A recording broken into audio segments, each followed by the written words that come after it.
Assalamu alaikum. We are discussing the topic that is very important for NEET, IIT, JEE as well as so many competitive exams. That topic is known as relative motion.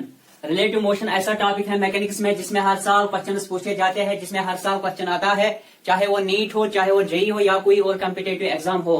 तो अगर हम relative motion की रूह से देखा जाए, motion या rest दोनों कंबाइंड प्रॉपर्टीज है under the study and the observer. यानी तब तक ना रेस्ट की कोई मीनिंग है ना मोशन की कोई मीनिंग है जब तक हमारे पास ऑब्जर्वर ना हो, या इस मोशन को ऑब्जर्व करने के लिए या इस मोशन को समझने के लिए या इस मोशन को अंडरस्टैंड करने के लिए हमारे पास फ्रेम ऑफ रेफरेंस ना हो।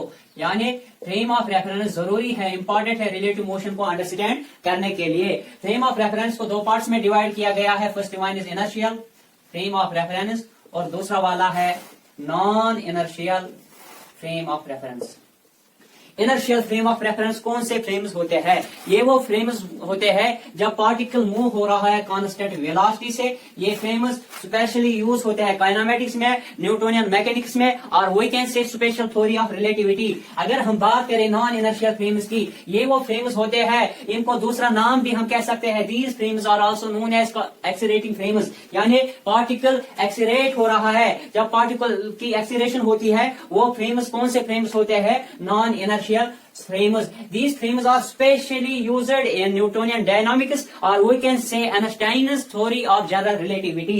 तो हमें समझ आया मोशन या रेस्ट दोनों रिलेटिव टर्म्स है, डिपेंड किस पे हो रहे हैं? फ्रेम ऑफ रेफरेंस पे। फॉर एग्जांपल अगर मैं आपसे कहूंगा, अगर मेरी हाइट है 167 सेंटीमीटर, यहाँ पर मेरे भाई है इसकी हाइट है 162 सेंटीमीटर। अगर मैं आपसे पूछूंगा, अगर मैं आपको बताऊंगा what is my height relative to my brother, your answer will be sir 5 centimeter. What you did, you simply subtracted my height from my brother's height. Same is the concept everywhere, whether it is relative velocity, whether it is relative acceleration, whether it is relative displacement, relative frames or anything else. So we conclude, अगर मैं आपको कहूंगा अगर हमारे पास particle है वो move हो रहा है ऑरिजिन से फ्रॉम पॉइंट बी तक, लेकिन थ्रू पॉइंट ए, ओ से ए तक इस पार्टिकल की जो वेलोसिटी है वही कॉल एज वी ए, और ओ से बी तक इसकी जो वेलोसिटी है वही से वी बी, और ऑरिजिन से ए पॉइंट तक जो इसकी डिस्प्लेसमेंट होगी डेट इज डिस्प्लेसमेंट ऑफ ए, और ऑरिजिन से बी तक पॉइंट बी तक जो इसकी डिस्प्लेसमेंट होगी that we call as displacement with respect to x B. So we conclude mathematically, अगर रिलेटिव मोशन की तरह से देखा जाए, displacement of A with respect to B और we call as displacement of A as seen by B is equal to the displacement of A minus displacement of B. अगर हम displacement को differentiate करेंगे तो हमें मिलेगी वेलोसिटी। तो similarly velocity of A as seen by B is equal to the velocity of A minus velocity of B. इसी तरीके से अगर हमारे पास acceleration of A with respect to B देखनी पड़ेगी तो हम क्या लिखेंगे? Acceleration of A minus acceleration of B। आया समझ में? तो हमें पता चला इन फॉर्मूलाज को जो हमने डिस्क्राइब की, इनके बिना पर हमें पता चला जो रिलेटिव होती है that is equal to the, यानी रिलेटिव जो होती है that is equal to the actual minus reference. Relative किसके बराबर होती है? आप एक्चुअल माइनस रेफरेंस। तो चलिए अगर मैं आपको कहूंगा हमारे पास दो पार्टिकल्स है, क्या है? हमारे पास दो पार्टिकल्स है, वो मूव हो रहे हैं सेम डायरेक्शन में। किस में? सेम डायरेक्शन में। यानी हमारे पास पार्टिकल V1 है और है पार्टिकल V2, मूव हो रहा है किस डायरेक्शन में? डायरेक्शन है ना सेम। और हम ऐसे भी लिख सकते हैं V1 होगा ये होगा V12, जो इनका मैग्नीट्यूड होगा रिलेटिव वेलोसिटी का, that is always equal to the difference between two individual velocities or we can say two individual speeds. जो in this condition relative velocity का magnitude क्या होगा? we simply V12 लिखेंगे V12 और we can say V21. that in this case we can say जो V1 है that is approximately equal to the V2. V1 जो होगा वो अप्रोक्सीमेटली किसके बराबर होगा? V12 के बराबर। तो अगर मैं ऐसे ही कहूंगा एक पार्टिकल है V1, दूसरा पार्टिकल है V2, लेकिन मूव हो रहे हैं अपोजिट डायरेक्शन में। फॉर एग्जांपल एक पार्टिकल इस तरीके से आ रहा है, दूसरा पार्टिकल इस तरीके से आ रहा है, यानी डायरेक्शन अपोजिट है। तो इस कंडीशन में क्या लिखेंगे? या हम ऐसे आ रहा है पार्टिकल V1 या ऐसे जा रहा है पार्टिकल V2। मैग्नीट्यूड क्या होगा रिलेटिव वेलोसिटी का? मैग्नीट्यूड क्या होगा रिलेटिव वेलोसिटी का? We write magnitude of V12 और we can write magnitude of V21। In this case relative velocity जो मैग्नीट्यूड होगा रिलेटिव वेलोसिटी का, that is equal to the sum of two individual speeds, sum of two individual velocities. In this case, इस condition में जो v1 होता है that is always equal to the v1 plus v2। आया समझ में यहां तक? ये किसके बराबर है? यानी जब पार्टिकल्स मूव हो रहे हैं अपोजिट डायरेक्शन में, उन केस में हम क्या देखेंगे, v1 प्लस v2 आ रहा है उनका मैग्नीट्यूड। सो वी कैन से, अगर मैं आपको कहूंगा फॉर न्यूमेरिकल एप्लीकेशंस के लिए हमारे पास दो पार्टिकल्स है इसी तरीके से, लेकिन दोनों पार्टिकल्स मूव हो रहे हैं कांस्टेंट वेलोसिटी से। किससे? कांस्टेंट वेलोसिटी से। यानी v1 भी है कांस्टेंट और दूसरा पार्टिकल v2 भी है कांस्टेंट। मुझे बोलो इन दोनों के दरमियान एक्सीलरेशन क्या होगी? रिलेटिव एक्सीलरेशन क्या होगी? 0 होगी ना। क्यों? पार्टिकल मूव हो रहा है किससे? कांस्टेंट वेलोसिटी से। इस कंडीशन में क्या हो रहा है? इस कंडीशन में क्या होगा? जो रिलेटिव वेलोसिटी है, वी कैन से जो रिलेटिव वेलोसिटी है, in this condition relative velocity is equal to the relative displacement divide by time. That case is for numerical applications. आया समझ में? तो चलिए, अगर हमारे पास दो पार्टिकल्स है, पार्टिकल ए है और दूसरा है पार्टिकल बी। पार्टिकल ए की जो वेलोसिटी है that is 20 metre per second और पार्टिकल बी की जो वेलोसिटी है that is 15 metre per second.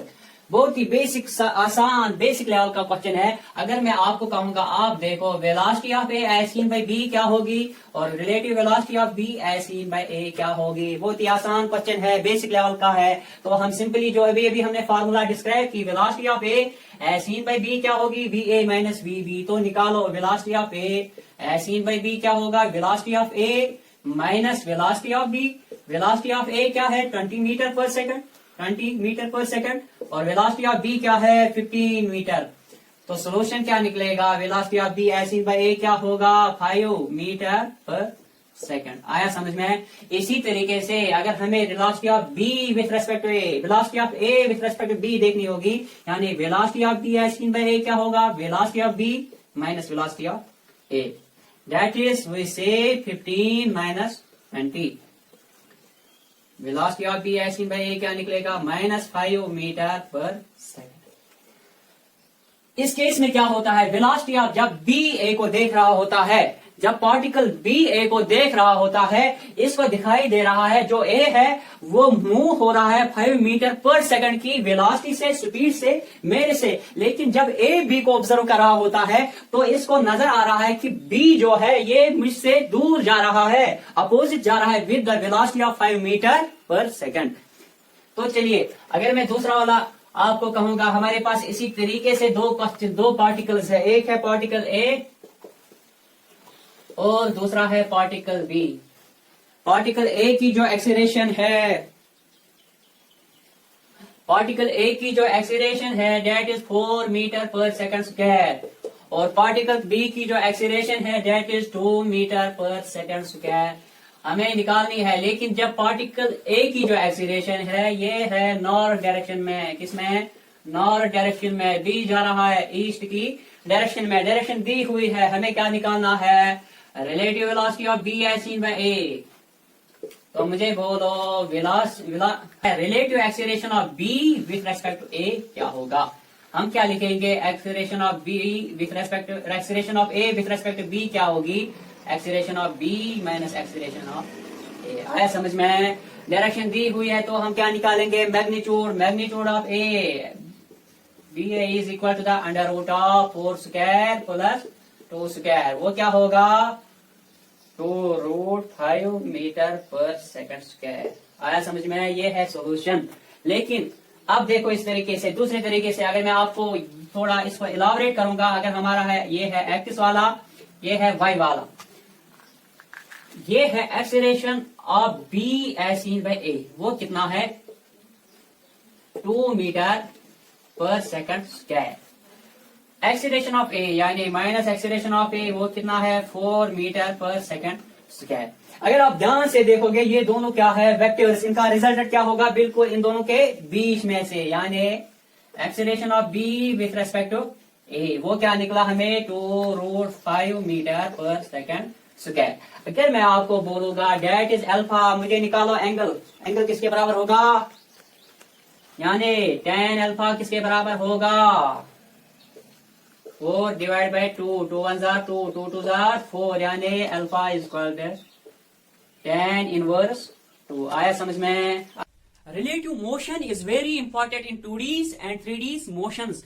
Question जो अक्सर इसमें पूछे जाते हैं वो आते हैं रिवर बोट प्रॉब्लम से, वो आते हैं ड्रेन मैन प्रॉब्लम से। अगर हम देखा जाए नीट 2018 में भी क्वेश्चन आया है, नीट 2019 में भी क्वेश्चन आया है, और जेईई मेंस के जनवरी वाले सेशन में भी इस पे क्वेश्चन आया है, यानी 2020 में। इसमें से आज हम एक इंपॉर्टेंट वाला केस डिस्कस करेंगे जिसका नाम है रेन मैन प्रॉब्लम्स, और कभी कभार हम कहते हैं रेन मैन और we can say umbrella problems. अगर मैं आपको कहूंगा जो इसमें टर्म्स रिलेट होती है, that we call as V R, यानी वेलोसिटी ऑफ रेन,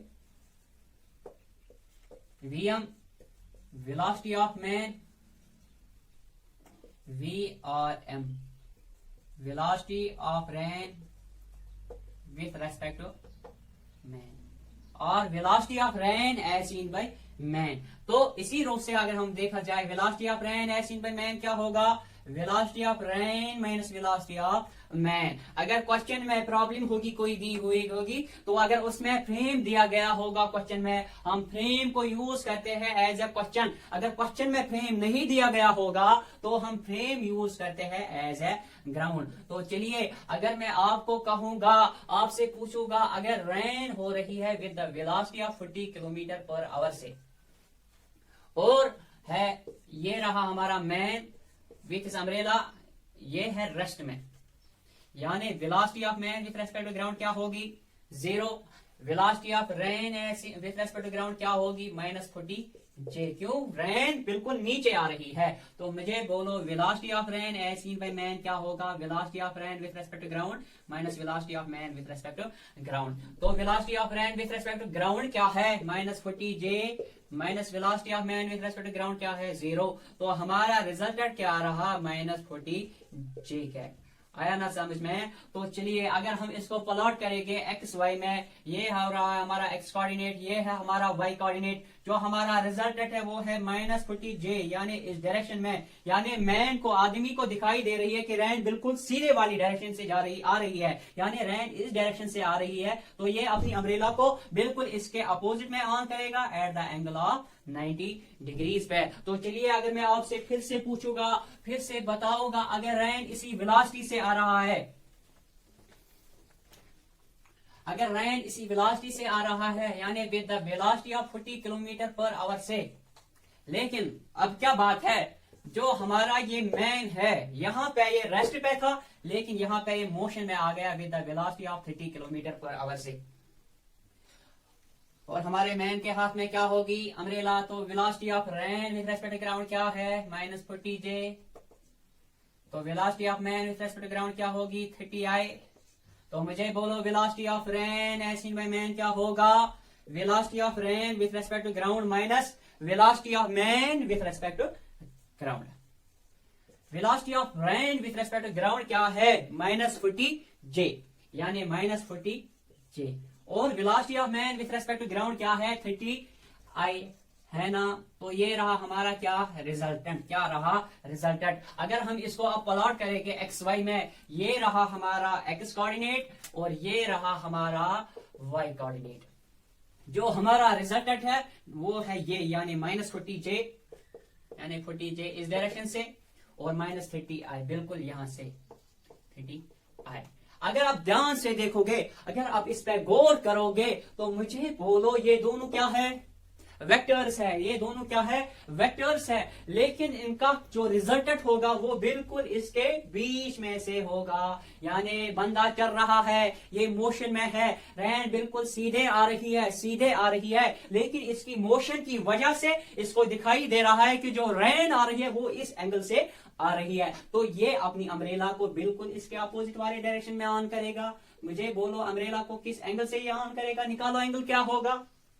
बिल्कुल आसान है, बिल्कुल आसान है, यानी tan थीटा किसके बराबर होगा, 30/40, यानी थीटा किसके बराबर होगा, tan इनवर्स 3/4, यानी theta is equal to the 37 degree. आया ना समझ में? बहुत ही आसान है ना, बिल्कुल आसान है। तो चलिए तीसरी वाली प्रॉब्लम पे, अगर मैं आपको कहूंगा फिर से कहूंगा, जो रैन है वो आ रही है अब रैन की जो वेलोसिटी है विथ रेस्पेक्ट टू ग्राउंड वो हो गई चेंज, यानी 60 किलोमीटर पर आवर से, यानी velocity of rain with respect to ground क्या होगी -60 जे। आया ना समझ में, क्या होगी -60 जे।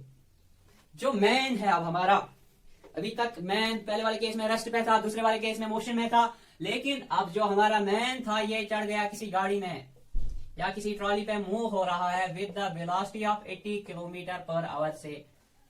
बोलो velocity of rain with respect as seen by man क्या होगा, यानी यहाँ वाला केस क्या होगा, velocity of man with respect to ground क्या होगा 80 आई। तो velocity of rain as seen by man क्या होगा, velocity of rain with respect to ground minus velocity of man with respect to ground. velocity of rain with respect to ground क्या है -60 j,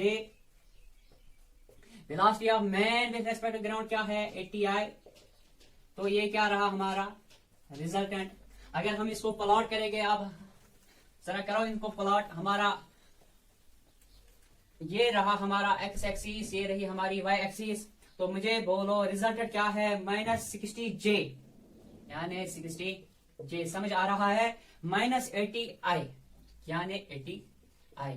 बिल्कुल इसी तरीके से दोनों क्या है वेक्टर, रिजल्टेंट क्या होगा बिल्कुल बीच में से, आया ना, बिल्कुल बीच में से। तो बंदा अपनी अम्ब्रेला को कहां ऑन करेगा, बिल्कुल इसके अपोजिट वाली डायरेक्शन में। तो ये रही इसकी अम्ब्रेला। अगर ये है एंगल थीटा, ये भी है थीटा, किस एंगल से इसको अम्ब्रेला है, मुझे बोलो अम्ब्रेला का एंगल क्या होगा, यानी tan थीटा किसके बराबर होगा 80 डिवाइड बाय 60, यानी थीटा किसके बराबर होगा tan इनवर्स 4 डिवाइड बाय 3, यानी थीटा किसके बराबर होगा 53 डिग्रीज पे। आया ना समझ में, बिल्कुल आसान है ना। लेकिन अब ध्यान रखो एक बात के लिए, अगर मैं आपको कहूंगा, अगर मैं आपसे कहूंगा व्हाट इज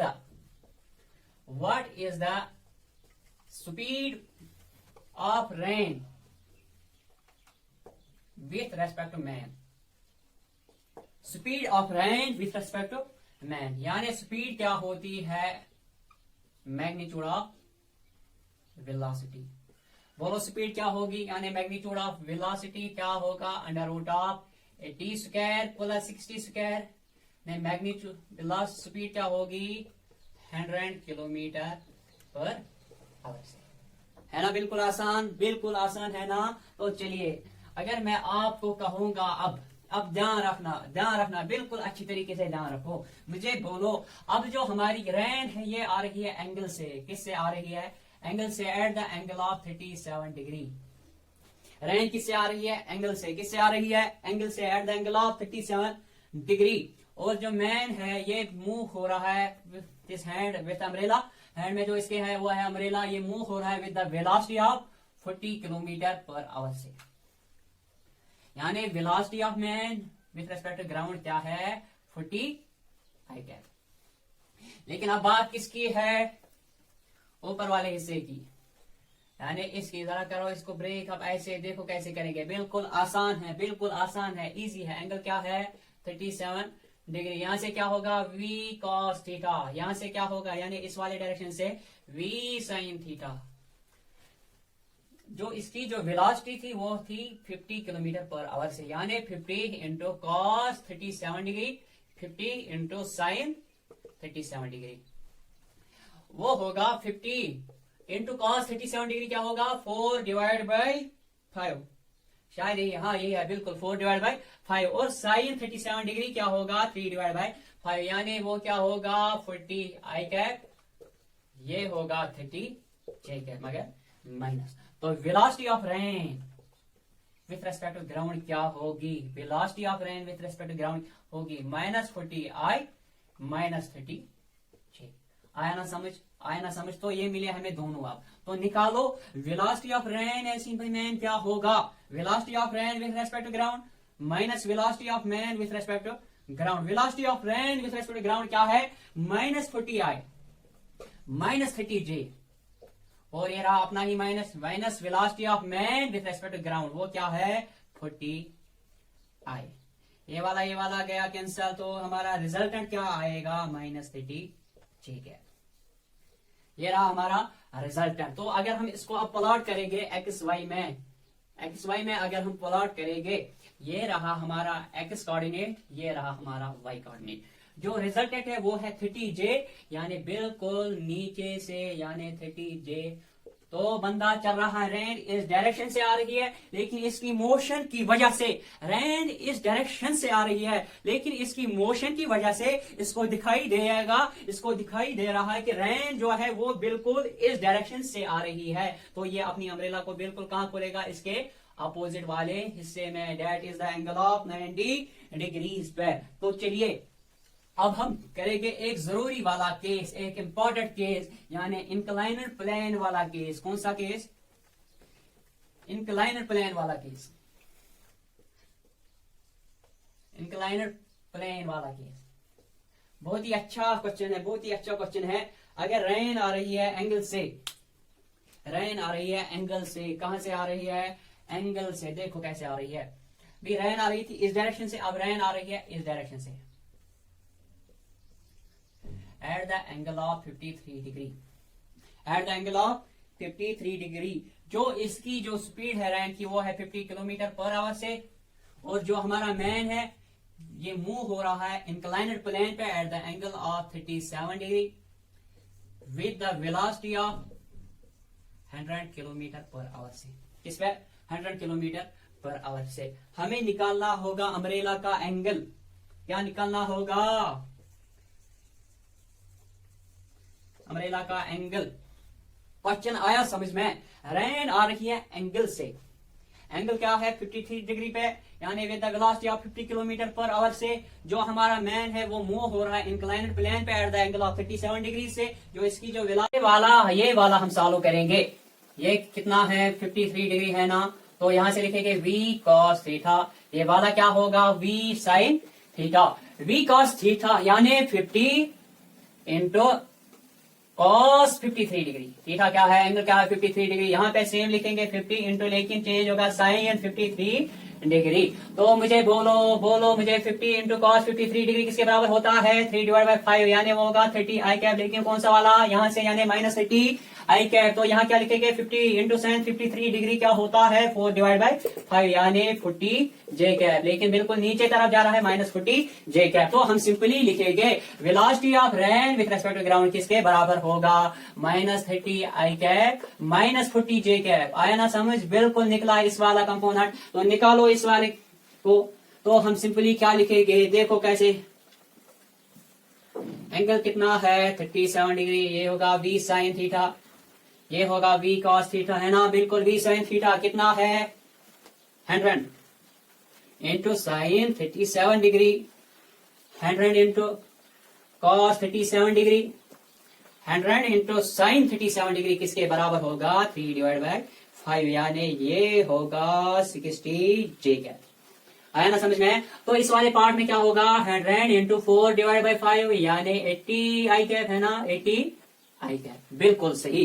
तो हम लिखेंगे velocity of man with respect to ground क्या है? प्लस 60 जे कैप, यानी 80 I cap plus 60 J cap.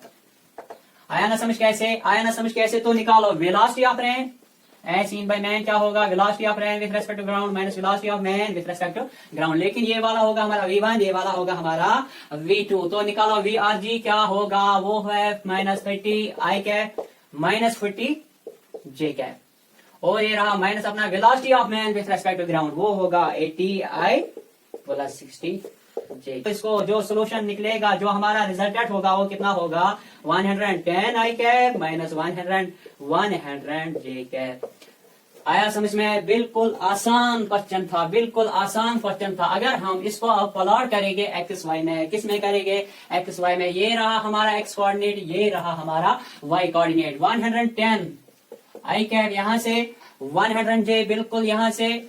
जो रिजल्टेंट होगा वो यूजुअली होगा सेम यहाँ से, क्योंकि दोनों वेक्टर्स है। तो बंदा अपनी अम्ब्रेला को बिल्कुल इसके अपोजिट में ऑन करेगा। अगर ये थीटा है, ये भी थीटा है, मुझे बोलो एंगल किसके बराबर होगा? यानी tan थीटा किसके बराबर होगा? 110/100, यानी theta is equal to the tan inverse 11/10, लेकिन फ्रॉम वर्टिकल। आया समझ में? Okay, thank you.